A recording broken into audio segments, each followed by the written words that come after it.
नमस्कार सभी को, आप सभी का स्वागत है आपके अपने चैनल पीसी फार्मा में। जी, हम लोग जो है फार्मेसी प्रैक्टिस पढ़ रहे थे भैया, जिसमें हमने फर्स्ट यूनिट जो है प्रॉपरली डिस्कस कर लिया है ना। इसमें प्लेलिस्ट बना के अपलोडेड है और इसका नोट्स भी अपलोड है आपकी पीसी फार्मा टेलीग्राम चैनल पे, जो कि लिंक बायो में भी मिल जाता है आपके होम पेज चैनल पे, और वीडियो के लिंक में भी ऐड कर दिया जाएगा डिस्क्रिप्शन में। ठीक है भाई, तो हम लोग सेकेंड यूनिट पढ़ रहे थे जिसमें कि drug distribution system in hospital, ये हम लोग पढ़ चुके हैं। और हॉस्पिटल फार्मूलरी जो कि 4-5 पेज का नोट्स है, ये आज हम लोग इस वीडियो लेक्चर में डिस्कस करने वाले हैं एकदम बढ़िया से प्रॉपरली। ठीक है ना भैया, और इन सब का भी नोट्स बन चुका है, तो एकदम धड़ल्ले से हम लोग कंटिन्यू वीडियो 2-3 दिन में ये पूरा चैप्टर यूनिट कंप्लीट हो जाएगा। ठीक है, और इम्पोर्टेंट क्वेश्चन आंसर मैं कल नहीं परसों वीडियो लेक्चर में अपलोड करूँगा भैया। ठीक है ना, अलग अलग सब्जेक्ट्स के 2 दिन में। तो ठीक है, बने रहिए अपने चैनल पीसी फार्मा को, और अपने फ्रेंड्स क्लासमेट के साथ शेयर कर सकते हैं आप। तो चलिए देखते हैं हॉस्पिटल फार्मूलरी क्या है भैया, ये अब क्या मैटर है, फार्मेसी प्रैक्टिस में क्या नई चीज़ें ऐड कर दिया है इन लोगों ने। हाँ, देखते हैं। तो हॉस्पिटल आप समझते हैं एक कम्प्लेक्स ऑर्गेनाइजेशन है। फार्मूलरी यानी फार्मूला, कुछ बनाने की बातें हो रही हैं ना, तो देखते हैं क्या बनाने की बातें हो रही हैं। तो जाहिर सी बात है हॉस्पिटल की बात हो रही है, फार्मेसी प्रैक्टिस चल रही है, तो वही ड्रग्स वगैरह का मैटर है, पूरा दवाई बनाने की बात हो रही है। एक पर्टिकुलर हॉस्पिटल में कैसे क्या उसको कन्फर्म किया जाएगा। चलिए देखते हैं इसमें क्या क्या मैटर है। पहला चीज़ लिखा है डिफिनीसन, है ना।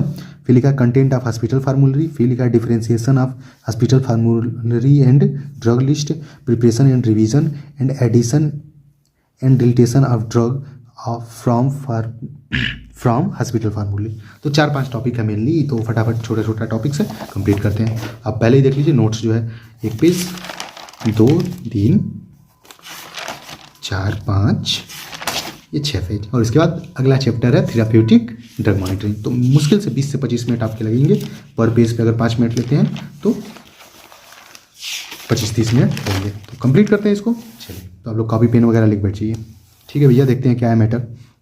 तो हॉस्पिटल फार्मूलरी, ये क्या है डेफिनेशन, वही हॉस्पिटल समझ चुके हैं आप, हॉस्पिटल है और उसमें फार्मूलेशन की बातें हो रही हैं, यानी कि ड्रग्स वगैरह की बात हो रही है, कैसे क्या मेडिसिन दवाई देनी चाहिए, कैसे हॉस्पिटल में, हर एक हॉस्पिटल का कुछ अलग हो सकता है रूल रेगुलेशन। तो वही प्रॉपरली हम लोग इसमें टॉपिक्स वाइज समझ लेंगे बस। देखिए डिफिनीशन और इंट्रोडक्शन में क्या लिखा है, यहाँ पे और करके 2 डिफिनीशंस लिखे हुए हैं, जो आपको समझ आया, और आप अपने से भी लिख सकते हैं, बस मीन निकलना चाहिए। तो लिखा है hospital formulary is a method whereby the medical staff of a hospital evaluate and select agent from among numerous available medicinal agent and dosage form that are useful in the patient care in the particular hospital।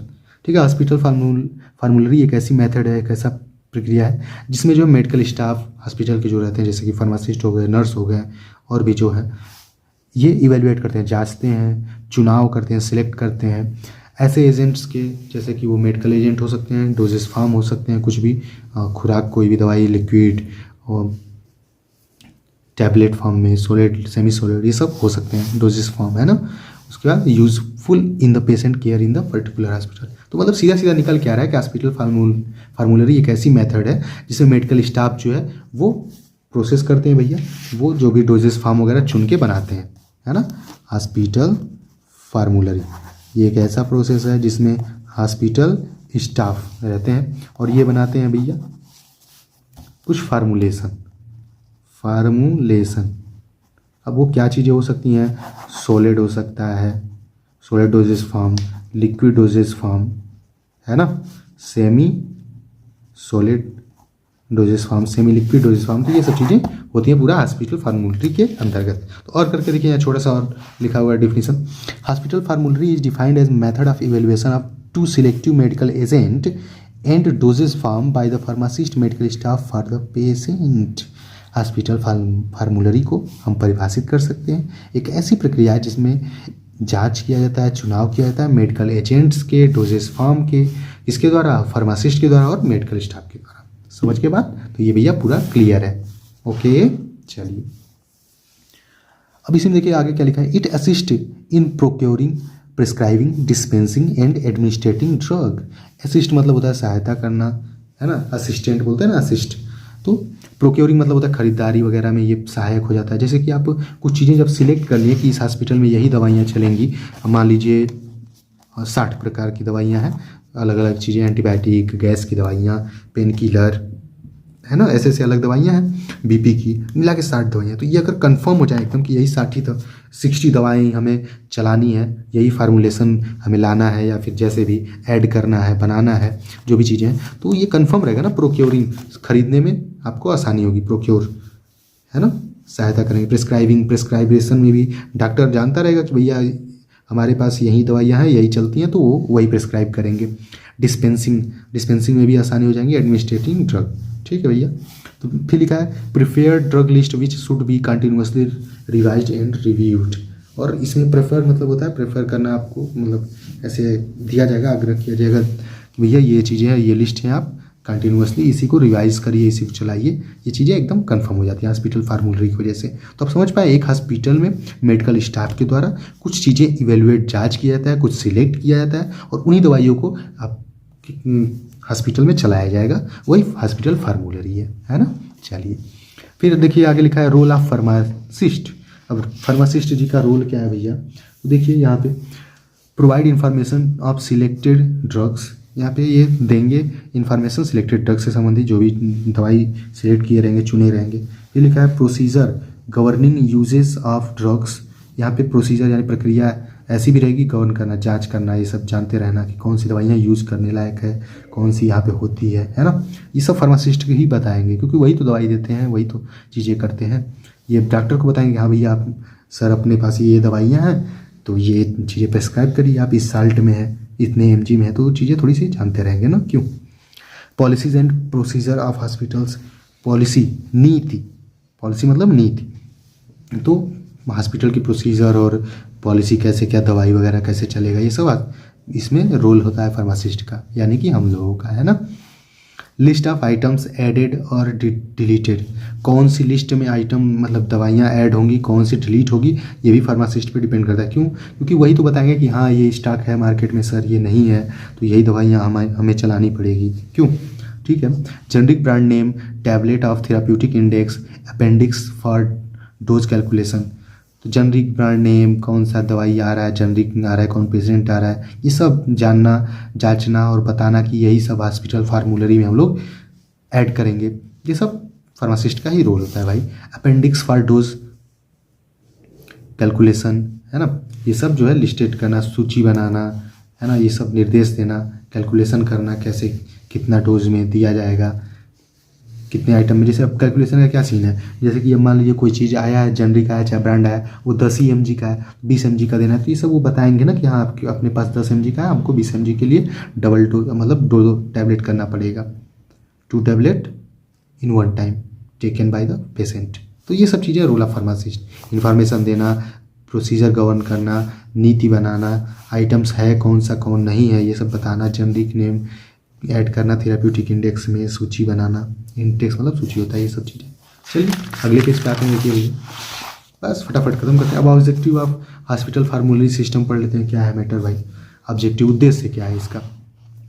The primary objective of the hospital formulary are provide the hospital staff with, देखिए भैया क्या क्या objective है, कुछ यहाँ पे provide किए गए हैं, जैसे कि लिखा है 5-6 लिखा गया है, तो देखते हैं। To provide essential information about the drug which approved by HTC hospital therapeutic committee, ये आवश्यक दवाइयाँ होती हैं जो हॉस्पिटल थेराप्यूटिक कमेटी यानी कि हॉस्पिटल के मेंबर रहेंगे और फार्मासिस्ट रहेंगे, नर्स रहेंगे, इन सब के द्वारा ये बना के अप्रूव किया जाता है हॉस्पिटल्स में। ठीक है, उद्देश्य है ऐसा कि एक आवश्यक इन्फॉर्मेशन है दवाइयों से संबंधित जो कि HTC के द्वारा अप्रूव किया जाता है और हॉस्पिटल में चलाया जाता है, तो ये एक उद्देश्य है। ठीक है ना, लिस्ट बनाया जाता है भाई, जरूरी है, उससे सब चीज़ें कन्फर्म रहती, कन्फ्यूजन नहीं रहता कोई। फिर लिखा है दूसरा point, to update the knowledge hospital guidelines and procedure to medical staff regarding drugs, its use, its merit and demerits. इससे क्या होता है, अपडेटेड रहती चीज़ें, नॉलेज में सब चीज़ें रहती हैं, हॉस्पिटल की गाइडलाइंस भी प्रॉपर चलती रहती हैं। क्यों, हॉस्पिटल फार्मूलरी जब बनाएंगे आप तो सब चीज़ें हमें नॉलेज में रहेंगी ना, डॉक्टर के, फार्मासिस्ट के, नर्सेज के पास, और गाइडलाइंस भी वहीं पे तय होंगे कि देखिए आप अपना ये काम करेंगे, आप इस तरीके से चीज़ें फॉलो करेंगे। And procedure medical staff regarding drugs, its use in merit demerits, और सब चीज़ें यहीं पे कंफर्म हो जाती है कि भैया क्या फ़ायदे हैं, क्या नुकसान है दवाइयों का। ओके, हॉस्पिटल फार्मूलरी जब आप ये पूरा चैप्टर है तो भैया बस दवाई के इर्द गिर्द आप घूमेंगे कि हॉस्पिटल में कौन सी दवाई लाई जाएगी, कौन सी ऐड की जाएगी, कौन सी निकालनी है, कैसे क्या फ़ायदे हैं, बस इसी के इर्द गिर्द घूमना है। ठीक है ना। तो कंसेप्ट क्लियर रखिए, बहुत ज़्यादा लोड मत लीजिए। To avoid unnecessary use of medicine in hospital during treatment.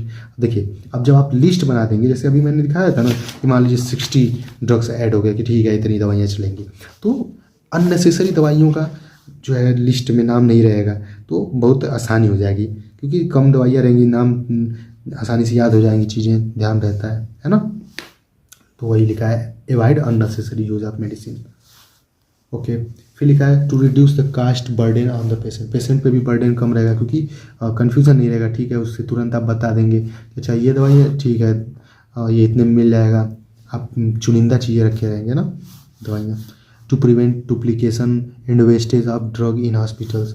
और इससे क्या फ़ायदा होगा, डुप्लीकेशन, यानी कि जब आप एक दवाई रखे रहेंगे एक ट्रीटमेंट के लिए, एक फार्माकोलॉजिकल एक्शन के लिए, तो बहुत ढेर सारी डुप्लीकेट दवाइयाँ नहीं रहेंगी। डुप्लीकेट का मतलब उसकी कॉपी है ना, अलग अलग कंपनीज़ की। Wastage of drug in hospital, तो ये सब डुप्लीकेशन वेस्टेज ये सब कम होंगे।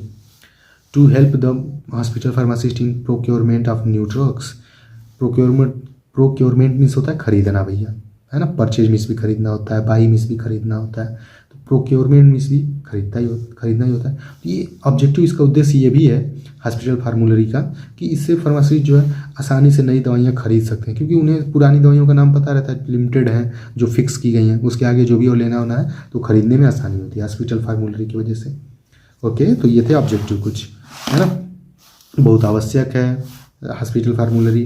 फिर अपडेट नॉलेज वगैरह प्रॉपर रहता है, अननेसेसरी यूज़ नहीं होगा दवाइयों का, कास्ट बर्डन कम हो जाएगा, वेस्टेज कम होगा, डुप्लीकेट दवाइयाँ कम हो जाएंगी, और फार्मासिस्ट को नई दवाइयाँ खरीदने उड़ने में, लिस्टेड करने में आसानी रहती है।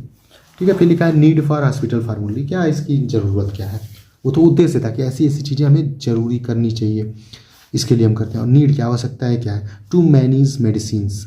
अब ढेर सारी दवाइयों की मेडिसिन्स वगैरह जान पाते हैं, या फिर जो आवश्यक है उसी को आप चलाएंगे अपने हॉस्पिटल्स में, ये जान कंफर्म हो पाते हैं। टू मैनी मेडिसिन्स, ठीक है। Influence of advertisement and unscientific literatures.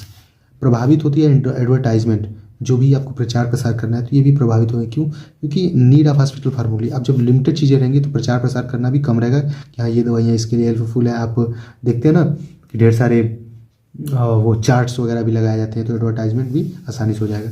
Unscientific literature, literature मतलब होता है साहित्य, जो जिसके बारे में चीज़ें लिखी गई हों। तो अनसाइंटिफिक जो भी चीज़ें हैं, साइंटिफिक अनसाइंटिफिक अगर कुछ है चीज़ें, तो भी आसानी होगी हमें जानने में, उस चीज़ों के लिए आवश्यकता होती है। जैसे मेन मैटर ये है कि देखिए हॉस्पिटल फार्मूली मतलब आप लिस्ट तय करेंगे तो लिमिटेड हो जाएंगी चीज़ें, कुछ अनफिक्स्ड जो रहती हैं फिक्स्ड हो जाएंगी कि इतनी दवाइयाँ हैं, तो सब चीज़ें प्रचार प्रसार करने में भी, सबको बताने में भी आसानी होगी। रिड्यूस कंपटीशन, कंपटीशन भी रिड्यूस हो जाएगा। जैसे ढेर सारी जब दवाइयाँ रहती हैं तो कंपटीशन रहती है, कौन सा दवाई चलाया जाए नहीं चलाया जाए। इससे जब हॉस्पिटल फार्मूलरी तय हो जाएगी तो कंपटीशन भी कम हो जाएगा, है ना। उसका लिखा है complication of untoward effects of drugs etcetera. Complication, जो भी ढेर सारी दवाइयों की वजह से कॉम्प्लिकेशन होने लगती हैं, दिक्कतें होने लगती हैं, वो भी कम हो जाएंगी। इसलिए हमें हॉस्पिटल फार्मूलरी की आवश्यकता होती है। ओके, चलिए अब देखते हैं भैया, यहीं पे अब बात हो रही है, हम टॉपिक वाइज चीज़ें पढ़ रहे हैं, कुछ एडिशनल चीज़ें इंट्रो लेवल की थी वो भी हम लोग जान लिए हैं। तो अब इसी में देखिए कंटेंट ऑफ हॉस्पिटल फार्मूलरी, ये देख लेते हैं भाई, कंटेंट्स जी। तो content and organisation of hospital यहाँ पे लिखा हुआ है। कंटेंट का मतलब वही है कि क्या क्या चीज़ें मिला के हम हॉस्पिटल फार्मूलरी बनाते हैं, क्या क्या उसमें इंक्लूडेड रहती हैं, है ना, क्या क्या पॉइंट्स हमें ध्यान देने पड़ते हैं। और ऑर्गेनाइजेशन का भी मतलब वही है कि हॉस्पिटल फार्मूलरी को बनाया कैसे गया है, संगठन क्या क्या चीज़ें रहती हैं, है ना। तो चलिए कुछ चीज़ें 3-4 पॉइंट्स समझ लेते हैं क्या है भैया मैटर। जैसे कि लिखा है इन्फॉर्मेशन ऑफ ड्रग प्रोडक्ट्स, हमें ड्रग प्रोडक्ट्स के इन्फॉर्मेशन हमें पता रहनी चाहिए, क्या चीज़ें कैसे हैं, है ना, तभी तो हम हॉस्पिटल फार्मूलरी बनाएंगे, लिस्ट बनाएंगे। जैसे कि उसमें लिखा है 2 पॉइंट लिखा है, देखिए जैसे entries in formulary index to the drug product listing. Entries in formulary, हमें जो फार्मूलेशन करना है उसमें क्या क्या इंट्रीज करनी है, जैसे कि नॉर्मल चीज़ें हैं भैया। कॉमन नेम्स, उसकी कॉमन नेम क्या है। फिर जेनरिक नेम और बेसिक ड्रग्स, ठीक है। जेनरिक नेम होता है जैसे कि फार्मूलेशन जब करते हैं तो अब पैरासीटामॉल को पैरासीटामॉल नाम से जेनरिक के जानते हैं, लेकिन कॉमन नेम उसका डोलो के नाम से भी आता है ना। ये सब चीज़ें ब्रांड नेम या फिर कॉमन नेम उसे बोल देते हैं। ओके, तो ये चीज़ें हैं। और फिर देखिए लिखा है dose strength, packaging and size stocked. हमें उसकी डोज स्ट्रेंथ जाननी चाहिए, मजबूती उसकी खुराक की, जैसे कि 10 mg में कितना काम कर दे रहा है, 25 mg में काम करेगा, 500 mg देना पड़ेगा। पैकेजिंग प्रॉपर कैसे करनी है ना। साइज स्टॉक्ड, उसको कितनी स्टॉक में रखना पड़ेगा, क्या चीज़ें हैं अगर ऐड करेंगे तो, है ना। समझ रहे आप, बस इसमें यही बता रहे हैं कि कैसे क्या हमें ध्यान रखना पड़ता है हॉस्पिटल फार्मूलरी को बनाते समय, लिस्ट बनाते समय, है ना। तो बस यही मेन मैटर, और कुछ नहीं इसमें समझना है ज़्यादा। फिर लिखा formulation, active ingredient, combination of product. Active ingredient आप समझते ही हैं भैया, जैसे कि डोलो में पैरासीटामॉल एक्टिव इंग्रेडिएंट होता है, या फिर कम्बिनेशन के साथ अगर देखें तो वही नीमोसाइड और पैरासीटामॉल हो जाता है ना। क्यों, आप समझते ही हैं, नीमू पैरा नाम से आता है, नीमू पैरा, है ना। तो आप नॉर्मली जानते हैं ये सब चीज़ें। एडल्ट और पीडियाट्रिक डोजेस, एडल्ट अगर नौजवान जैसे हम लोग हैं भैया, तो कैसा डोज देना पड़ेगा, पीडियाट्रिक्स यानी बच्चे जो है उनको कैसा डोज देना पड़ेगा अगर इस दवाई को हम ऐड करेंगे हॉस्पिटल फार्मूलरी में। तो फिर लिखा है रूट ऑफ एडमिनिस्ट्रेशन, हमें रूट ऑफ एडमिनिस्ट्रेशन का भी ध्यान रखना पड़ेगा कि कौन सी दवाई किस रूट से अप्लीकेबल है ना। स्पेशल कॉशन, है ना, सावधानी क्या काजेशन होता है ना, सावधानी क्या क्या रखनी पड़ेगी इस दवाई को अगर ऐड करते हैं तो ध्यान में रखना पड़ेगा ना भैया। सिंबल ऑफ कंट्रोल्ड सब्सटेंस, हमें सिंबल भी याद रखना है कि जो भी दवाई दे रहे हैं उसमें कौन कौन से सिंबल आते हैं, क्या चीज़ें हैं, वो इजीली पेशेंट्स वगैरह समझ पाएंगे, नहीं समझ पाएंगे। Cost of drug, cost of drug तो भैया मेन मैटर है, क्यों, पेशेंट्स के लिए भी और हॉस्पिटल्स के लिए भी। ज़्यादा कास्टली रहेगा तो वो खरीदेंगे कैसे, फिर खरीदेंगे भी तो पेशेंट को कितना बर्डन हो जाएगा, वो प्रॉपर दवाई नहीं करा पाएगा अपना, है ना। चलिए, तो उसका बाद है index of the drug products listing. Index सूची होता है, इंडेक्स मतलब सूची। तो लिस्ट में कैसे हम सूची बनाएंगे ड्रग प्रोडक्ट्स जो भी हमें हॉस्पिटल फार्मूलरी में ऐड करना है। तो ये भी एक कंटेंट आता है, जैसे कि अकॉर्डिंग टू जेनरिक नेम या ब्रांड नेम। जेनरिक नेम वही पैरासीटामॉल वगैरह, और ब्रांड नेम जो है जैसे कि डोलो वोलो, ये सब ब्रांड नेम हो जाता है। The proper reference to page number should be included in each entry. हमें प्रॉपर एंट्री में पेज नंबर वगैरह डाले रहना कि किस नाम पे कहाँ पे कौन सी दवाई ऐड हो रही है, ठीक है। फिर लिख रहा है थेराप्यूटिक फार्माकोलॉजिकल इंडेक्स, या तो अकॉर्डिंग टू जेनरिक नेम और ब्रांड नेम, या फिर फार्माकोलॉजिकल इंडेक्स बनाइए। फार्माकोलॉजिकल आप जानते हैं कि किस तरीके से वो काम कर रहा है। फार्माकोलॉजिकल एक्शन हम लोग पढ़ते भी है ना, अभी पढ़े थे मतलब कोलॉजी में, अब तो हम लोग की भैया कोलॉजी मेडिसिनल ये सब खत्म हो गई, है ना। This index is according to therapeutic category.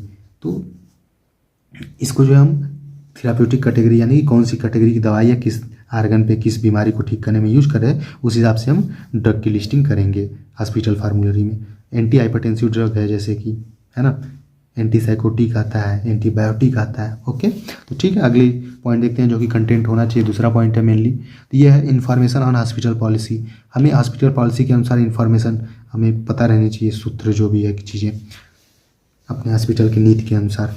जैसे कि क्या है, various policies and procedure of the restriction imposed by hospital regarding drug use and request to the added the drug in formulary. तो बहुत सी ऐसी नीतियाँ हैं, जो प्रोसीजर है, प्रक्रियाएँ हैं कि वो रिस्ट्रिक्शन मतलब लिमिटेड जो है, क्या बोलते हैं रिस्ट्रिक्शन मतलब क्या होता है भैया, प्रतिरोध, अवरोधिक, जो भी समझ सकते हैं आप। रिस्ट्रिक्टेड होता है, मनाही होता है, मनाही होते हैं कि ये दवाइयाँ हॉस्पिटल से संबंधित चीज़ों में यूज नहीं होंगी। तो and request to add the drug in its formulary, लेकिन हम रिक्वेस्ट कर सकते हैं, पॉलिसी में अपनी ये चीज़ें होती हैं तो कि हाँ ये चीज़ें ऐड करनी चाहिए। जैसे कि फार्मासिस्ट, डॉक्टर, ये सब लोग अपनी में बनाते हैं भैया कमेटी, तो वो रिक्वेस्ट कर सकते हैं फार्मासिस्ट डॉक्टर से, डॉक्टर फार्मासिस्ट से, ये चीज़ें आप ऐड करिए, है ना। फिर लिखा है brief discussion of pharmacy and therapeutic committee containing membership, responsibility and operation. ठीक है, संक्षिप्त में डिस्कशन भी होना चाहिए। देखिए वही बात हो रही है फार्मेसी में थेराप्यूटिक कमेटी के द्वारा, जो कि सभी लोग जो भी सदस्य मेंबरशिप जिम्मेदार हों और इसको ऑपरेशन यानी कि कार्य में लाया जाए। समझ के बाद, तो दो चीज़ें हैं, इन्फॉर्मेशन ऑफ ड्रग प्रोडक्ट, हमें पूरा इन्फॉर्मेशन पता रहनी चाहिए, और तीसरी चीज़ है इन्फॉर्मेशन ऑफ हॉस्पिटल पॉलिसीज, हमें जानकारी रहनी चाहिए हॉस्पिटल पॉलिसी की, नीतियों की क्या कैसे है, कौन सी दवाई हमें बेचनी है, कौन सी दवाई नहीं बेचनी। जैसे बहुत सी भैया एंटीसाइकोटिक नहीं रखते हैं, है ना, ये सब चीज़ें हैं। ठीक है, अब तीसरी चीज़ है, तीसरी और चौथी चीज़ है pharmacy operating procedure. Pharmacy operating procedure, pharmacy में क्या क्या चीज़ें भैया ऑपरेट करने के लिए, चलाने के लिए प्रोसीजर है। जैसे कि आवर्स ऑफ सर्विसेज, हमें हॉस्पिटल फार्मूलरी में ये भी ऐड करना है। आवर्स ऑफ सर्विसेज के हिसाब से भी देखना है कि कौन सी दवाई यूज़ होगी तो किस टाइम पे यूज़ होगी, तो यहाँ पे जो फार्मासिस्ट रहेंगे, मेंबर रहेंगे, वो प्रॉपर हैंडल कर पाएंगे नहीं कर पाएंगे। ये सब चीज़ें बहुत सी बारीकी से चीज़ें देखी जाए तो बहुत सी चीज़ें हैं, नहीं देखी जाए तो भाई कुछ नहीं है ना। वही बात है, बार बार मैं कहता हूँ, काम करना और अच्छे से करना दो अलग अलग चीज़ें हो जाती है ना। तो हम लोग अच्छे से करने की यहाँ पे टेक्निक समझ रहे हैं, वो अलग बात है कि कैसे भी होता है, ठीक है ना। आउट पेशेंट प्रेस्क्रिप्शन पॉलिसीज, हमें OPD वाले प्रिस्क्रिप्शन की भी ध्यान में रख के फार्मूलरी को सेट करना है। फार्मेसी चार्जिंग सिस्टम अभी पढ़े थे हम लोग ड्रग डिस्ट्रीब्यूशन सिस्टम में, आप जरूर उसको देख लीजिएगा भैया। चार्जिंग पॉलिसी जिसे था कि दवाई का दाम कैसे फिक्स किया जाता है। इन पेशेंट ड्रग डिस्ट्रीब्यूशन, IPD में ड्रग डिस्ट्रीब्यूशन अभी पढ़े थे फर्स्ट ही, इसके पहले ही, है ना। वीडियो लेक्चर अपलोडेड है, आप लोग जरूर देखिए। Procedure and patients education programme and pharmacy bulletins, ये सब चीज़ें जो है फार्मेसी अपलोडिंग प्रोसीजर में पेशेंट्स, स्टाफ, इन सब का ध्यान रखा जाता है, IPD OPD, है ना। ओके, स्पेशल इन्फॉर्मेशन, थोड़ा बहुत आप हेडलाइन याद रखिए और चीज़ें अपने हिसाब से लिख सकते हैं आप। इसके मीन नहीं समझ आता है स्पेशल इन्फॉर्मेशन की, मतलब दवाई से कुछ हट के भी जो चीज़ें हो सकती हैं। तो देखिए लिखा है, the information provided in this section through varies from hospital to hospital. ये जो इन्फॉर्मेशन है स्पेशल इन्फॉर्मेशन, ये varies from hospital to hospital, अलग अलग हॉस्पिटल में भिन्न हो सकता है, but should be useful to the patient hospital staff and should be readily available. ये लेकिन भले अलग हो सकता है लेकिन होना चाहिए, शुड बी यूजफुल, ये बहुत आवश्यक है या होते हैं हॉस्पिटल स्टाफ के लिए, और ये आसानी से अवेलेबल भी हो जाते हैं। जैसे कि इसमें देखिए लिखा है इट इंक्लूड, क्या क्या है अभी आप समझ जाएँ क्या आसानी से हो जाता है। न्यूट्रिशनल प्रोडक्ट लिस्ट भी बनाना है आपको, है ना। जैसे दूध की भी बनती है, उसी में मल्टीविटामिन्स क्या क्या आपको रखना है, ये सब चीज़ें, है ना। उसके बाद है equivalent doses of similar drugs, हमें इक्विवेलेंट समान खुराक में ही ढेर सारी दवाइयाँ रखनी है। इक्विवेलेंट मतलब ये होता है समकक्ष या समान, सिमिलर में तो समान दवाइयों का भी खुराक जो है हमें बराबर बना के रखना है। List of hospital approved abbreviations, ये देखिए स्पेशल इन्फॉर्मेशन है, ये सब छोटी छोटी बातें। List of hospital approved abbreviation, कि हॉस्पिटल के द्वारा अप्रूव किया गया हो कि हाँ हम लोग यही एब्रीवेशन यूज़ करेंगे, जिसमें क्या फ़ायदे होंगे, पेशेंट्स को भी सूटेबल रहेगा, पेशेंट के लिए सूटेबल, फार्मासिस्ट के लिए भी सूटेबल रहेगा, ठीक है भाई। डॉक्टर के लिए, जिसे फिजिशियन भी आप लिख सकते हैं, नर्स, तो आप एब्रीवेशन समझते हैं ना, संक्षिप्त वर्ड, जैसे कि OD होता है, BD होता है, TD होता है, समझ रहे बात। इसको TDS भी लिखते हैं, BDS TDS, है ना। OD मतलब 1 टाइम, BD मतलब 2 टाइम, TD मतलब 3 टाइम, ट्राइस इन अ डे। तो ये एब्रीवेशन भी फिक्स्ड रहते हैं, समझ के बात, यही मैटर है। Guidelines for calculating paediatrics dose, हमें गाइडलाइंस फिक्स रहेगा कि किस हिसाब से छोटे बच्चों की जो डोजिंग फिक्स की जाएगी। Listing of sugar free drugs products, देखिए ये सब स्पेशल है कि आपको लिस्ट बनानी है कौन से शुगर फ्री ड्रग, जैसे कि इस समय च्यवनप्राश ठंडी में बिक रहे हैं तो शुगर फ्री भी च्यवनप्राश बिकते हैं भैया, ताकि शुगर वाले पेशेंट भी यूज़ कर सके, है ना। Number of items available for emergency boxes, poison control distribution, ये सब चीज़ें स्पेशल में इंक्लूडेड रहनी चाहिए। तो आप 2-3 याद रखें, न्यूट्रिशनल, हॉस्पिटल एब्रीवेशन, है ना, डोज सिमिलरिटी, बात खत्म। चलिए अब अगली टॉपिक है छोटी सी, जो है differentiation of hospital formulary and drug list. इसके बाद एक और टॉपिक है और ये वीडियो लेक्चर कंप्लीट हो जाएगा। देखिए भैया क्या है हॉस्पिटल फार्मूलरी और ड्रग लिस्ट। हॉस्पिटल फार्मूलरी आप समझ गए, बार बार वही तो बातें हो रही हैं कि हॉस्पिटल स्टाफ जो है, और ये चीज़ अभी हम लोग पढ़े थे ना, हॉस्पिटल फार्मूलरी में हॉस्पिटल स्टाफ रहेंगे, उनके द्वारा formulation, solid, liquid, doses, form, semi solid, इनका चुनाव करके एक प्रॉपर लिस्ट बनाई जाएगी, उसी को हॉस्पिटल फार्मूलरी कह देते हैं। और ड्रग लिस्ट क्या है, ये अलग से लिस्ट जो है बनी रहती है WHO के द्वारा या फिर नेशनल फार्मूलरी के द्वारा। तो देखिए क्या अंतर है भाई, थोड़ा सा लिखा है हॉस्पिटल फार्मूलरी में, in the formulary there is listing of drugs according to there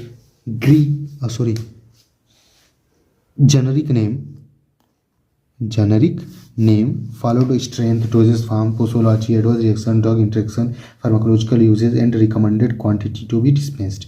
जो हॉस्पिटल फार्मूलरी होता है इसमें दवाइयाँ लिस्टेड की जाती हैं जेनरिक नाम के हिसाब से, स्ट्रेंथ के हिसाब से कितनी दवाइयाँ हैं, कितनी मात्रा में है, 10 mg, 20 mg, 100 mg, doses form के रूप में, लिक्विड है, सॉलिड है, सेमी सॉलिड है। पोसोलॉजी वजन के हिसाब, पोसोलॉजी एक ऐसी ब्रांच है जिसमें हम मीजरिंग उजरिंग की बात करते हैं, नापने उपने की, है ना, कितनी मात्रा में दवाई, ये सब स्टैटिस्टिक्स में आप पढ़े थे। एडवर्स इफेक्ट, एडवर्स रिएक्शन, इसका भी ध्यान रखा जाता है हॉस्पिटल फार्मूलरी में, कौन सी दवाइयाँ ज़्यादा इंटरेक्शन कर रही हैं, एडवर्स इफेक्ट दे रही हैं, pharmacological uses, recommended quantity to be dispensed, और कितना ज़्यादा अच्छे से क्वांटिटी में हम बना सकते हैं। ये हॉस्पिटल फार्मूलरी की चीज़ें हैं। ड्रग लिस्ट में क्या बात हो रही है, in the drug list listing of drugs according to their generic names followed by information on strength and doses form. इसमें देखिए क्या होता है, जेनरिक नेम की चीज़ें होती हैं और स्ट्रेंथ और डोजेस फॉर्म, दो तीन चीज़ों का बस ध्यान रखा जाता है और ड्रग लिस्ट में बना दिया जाता है मैटर कि हाँ ठीक है ऐड कर दीजिए दवाई। फिर लिखा है उसी में इसका फर्स्ट सेकेंड पॉइंट यहाँ पे है, it is prepared by local clinical staff of hospital. अब देखिए हॉस्पिटल फार्मूलरी जो है किसके द्वारा बनाया जाता है, हॉस्पिटल फार्मूलरी, हॉस्पिटल फार्मूलरी, यहाँ पे ड्रग लिस्ट, ठीक है। हॉस्पिटल फार्मूलरी जो है लोकल स्टाफ और क्लिनिकल स्टाफ के द्वारा ही बनाया था हॉस्पिटल में मेनली, है ना। और दूसरा पॉइंट इसका क्या है, ड्रग लिस्ट का, drug list prepared by exceptional clinician, pharmacologist, pharmacist of the country, यानी कि ड्रग लिस्ट जो है पूरा कंट्री लेवल पे एक मतलब सिलेक्टेड चीज़ों को बहुत ढेर सारे लोगों की मदद से बनाया जाता है। और हॉस्पिटल फार्मूलरी जो है, हॉस्पिटल फार्मूलरी इसको जो है भैया लोकली जो हॉस्पिटल या फिर क्लिनिक के लोग बनाते हैं। इसमें तीसरा पॉइंट देखिए क्या लिखा है, information which are given in formulary is subject to local requirement and needs.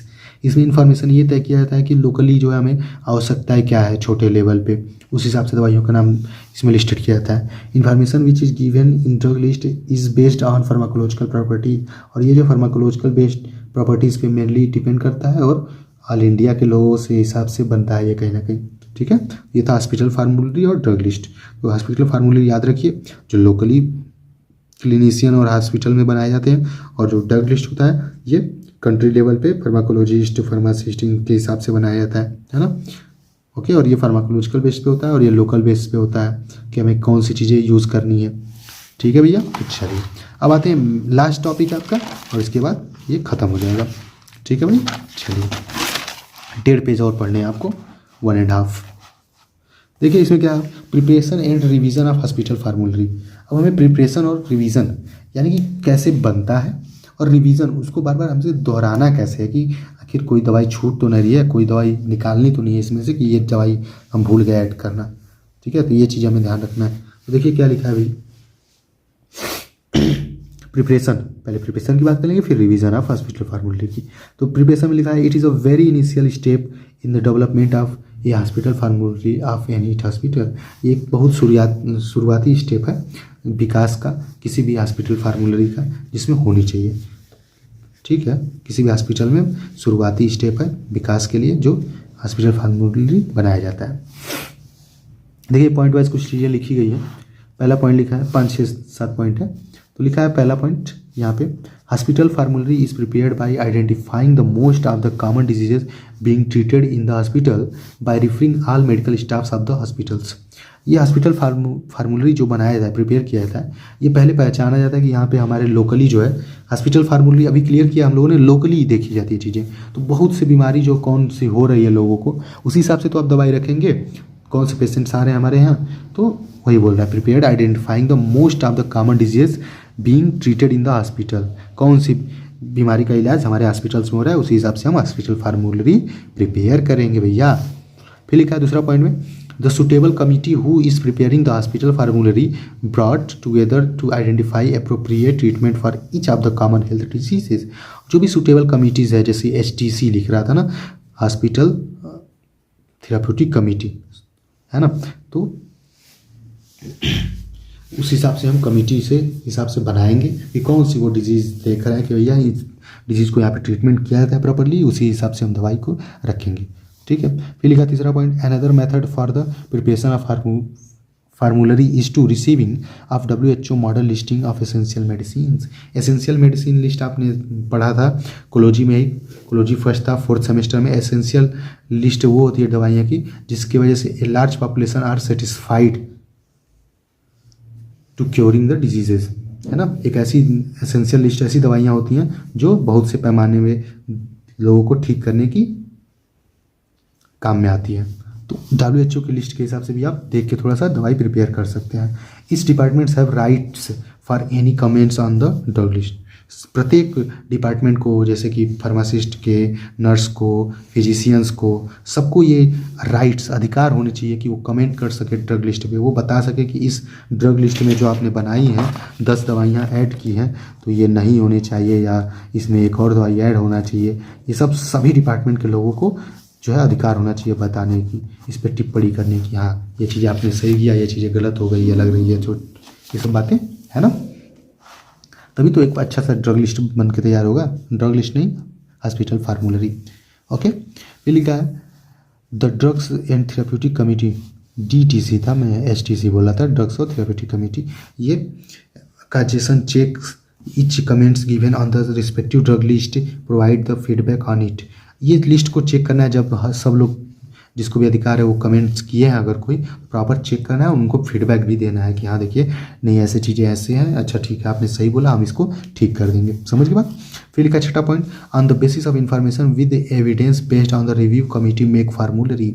और इसी बेसिस पे जब सब चीज़ें सब लोगों ने अपना मत दे दिया तो भैया यहाँ पे हर एक एविडेंस के अनुसार जो भी सबूत है, मतलब जिन्होंने बताया है उसके हिसाब से रिव्यू करना, देखना सब चीज़ों को, और फिर फार्मूलरी तैयार कर देना। रिव्यू कमेटी मेक फार्मूलरी, और तब जो है लास्ट में फार्मूलरी तैयार कर दिया था। हाँ डन, ठीक है, सब सही चल रहा है। After the finalisation of drug list the monograph for each drug is prepared without any error. और सभी चीज़ जब फाइनल हो जाए ड्रग लिस्ट में तो मोनोग्राफ का मतलब होता है ना detail notes on any points या फिर टॉपिक्स। तो हर एक दवाई के बारे में एक अच्छा सा डिटेल प्रॉपरली सबको बना देना है। एक बुक बना देंगे हम, लिस्ट बना के रख भी देंगे प्रॉपरली, जिसको कन्फ्यूजन रहेगा वो पढ़ लेगा बिना किसी त्रुटि के। समझ गए। तो ये था भैया प्रिपरेशन, कि प्रॉपर हॉस्पिटल के ट्रीटमेंट में कौन सी दवाइयाँ यूज़ होंगी, उस हिसाब से हम बनाएंगे लिस्ट। सुटेबल कमेटी के द्वारा इसको आइडेंटिफाई किया जाएगा, पहचाना जाएगा। फिर इसमें WHO की लिस्टिंग, एसेंशियल मेडिसिन लिस्ट जो होती है उसके अनुसार भी हम बना सकते हैं, देख सकते हैं। और सबको कमेंट करने का अधिकार होना चाहिए, है ना। ये सब चीज़ें हम ध्यान में रख के करते हैं। ठीक है, ये था प्रिपरेशन। अब यहाँ पे आ जाते हैं रिवीजन पे बात। प्रिपरेशन तो करिए, रिवीजन की क्या बातें होती हैं। The procedure to add a new drug in formulary is complex. जो प्रक्रिया होती है ना नई दवाइयों का ऐड करने के फार्मूलरी में, लिस्ट में, वो थोड़ा सा कम्प्लेक्स होता है भाई। कठिन तो है ही ना, कौन सी दवाई निकालना है, कौन सी ऐड करना है, यही ज़्यादा हम रखेंगे ताकि यूज़फुल है। अब पता चले अब ऐसे सो के उठे, लिस्ट बना दी और वो दवाई यूज़ ही नहीं हो पा रही है, पेशेंट्स आ रहे हैं बेचारे, उनकी क्रिटिकल कंडीशन हो जा रही है, आपके पास दवाई ही नहीं, तो कम्प्लेक्स तो है ना भैया, उस आवास में पूरी लिस्टिंग करनी पड़ेगी। So revision of data is very necessary. इसलिए जो डाटा है, जो लिस्ट बनाई गई है, उसकी रिवीजन करना बहुत ही आवश्यक है। फिर लिखा है follow the reference book such as Indian pharmacopoeias, British pharmacopoeias, United State of pharmacopoeia, national formulary are used while preparation of drug list for entry of new drugs. तो इस कुछ रेफरेंस बुक जो है, जो बुक्स हैं pharmacopoeia वगैरह, जिसमें आपको पता है कि पूरा डोज रेंज वगैरह, इसमें कॉम्बिनेशन ये सब एडेड रहती हैं, उस हिसाब से दवाइयाँ बनानी रहती है। तो इस चीज़ों को देख क्या ऐड कर सकते हैं लिस्ट, फार्मूलरी लिस्ट जो बनाते हैं। फिर लिखा है usually formularies need to be revised annually and there should be certain system for revision. ये जो है अधिकतर जो है फार्मूलरीज को, जो हॉस्पिटल फार्मूलरीज होती हैं, वो आवश्यकता होती है एनुअली, यानी साल में एक बार रिवाइज करने की। या फिर अपने हिसाब से भी लोग हॉस्पिटल की सिस्टम बना लेते हैं कि नहीं हम 2 साल पे करेंगे या फिर 6 महीने पे करेंगे। ठीक है। उसका लिखा है मेथड फॉर रिवीजन। क्या मेथड्स होते हैं रिवीजन के भैया, कैसे हम दोहराते हैं चीज़ों को, लिस्टेड करते हैं। Attach supplementary sheets to the book cover of the formulary books. आप ढेर सारी सप्लीमेंट्री जो टिप्स रहेंगे कि हाँ ये रिवाइज करने पे ये चीज़ें मिली हैं, ऐसी चीज़ें सुधार करनी है, वो सब आप उसके कवर पे ऐड कर देंगे, जोड़ देंगे। अब जोड़ने का क्या मतलब है कि जैसे अब इसमें कुछ चीज़ें में छूटा है तो मुझे पेज नंबर 10 पे ये काम करना है, तो आप यहाँ पे तो अब ज़रूरी नहीं है कि इसको मोड़ के रखेंगे, पेज खराब हो जाएगा ऐसे मोड़ देंगे तो इसकी क्या करेंगे, चीज़ें जो है आप यहाँ पे ऐड कर देंगे, लिस्टेड कर देंगे। ठीक है, यहाँ पे याद रहेगा तुरंत पेज नंबर 10 पे हमें ये चीज़ें करनी थी। समझ रहे हैं, वही बोल रहा है। आप इस हिसाब से रिविज़न करते हैं। फिर यहीं पे लिख दिया है इंक्लूजन या फिर डिलीटेशन, उसी को deletion of sheets by different colour pages for the cover of each edition of the formulary. अच्छा, यहाँ पे देखिए जब भी आप कुछ चीज़ें डिलीट कर रहे हैं तो अगर या तो आप पूरी लिस्ट बनाइए या तो उसी में एक कलर पे चिपका दीजिए और वहाँ पे नई दवाई आप ऐड कर दीजिए, उससे पता चलेगा ना कि यहाँ पे कलर्ड है तो अच्छा हाँ ये नई दवाई यूज़ हुई है।